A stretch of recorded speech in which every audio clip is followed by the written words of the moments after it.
spune așa ceva. Ei, haideți, nu că n-ar fi starea asta foarte dulce, dar mai avem o piesă foarte frumoasă, se intitulează Cine? Este o întrebare retorică. O piesă cu puțin amplac.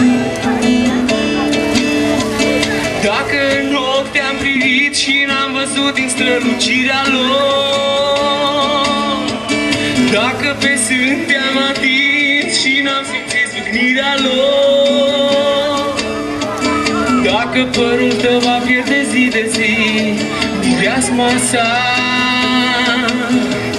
poate într-o zi vei regăsi iubirea mea.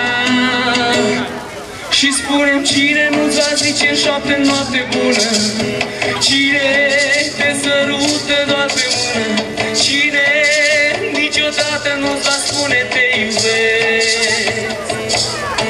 Și spune-mi cine nu-ți va zice în șoaptă noapte bună, cine te sărută doar pe mână, cine niciodată nu-ți va spune te doresc.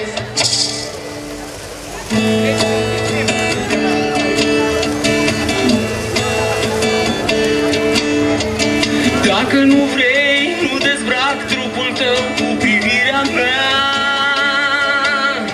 dar nu pot să-mi iei atingerea ta, este în mintea mea. Nu pot să ștergi clipele în care noi ne sărutam. Nu vei ști să uiți zile și nopți cât de mult ne iubeam. Și spune-mi cine nu-ți va zice în șoapte noapte bună, cine te sărută doar pe mână, cine niciodată nu-ți va spune te iubesc.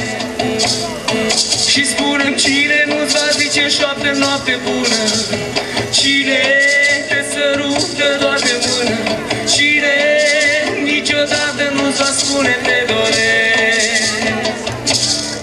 Și spune-mi cine nu-ți va zice în șoaptă noapte bună, cine te sărută doar pe mână, cine niciodată nu-ți va spune te iubesc.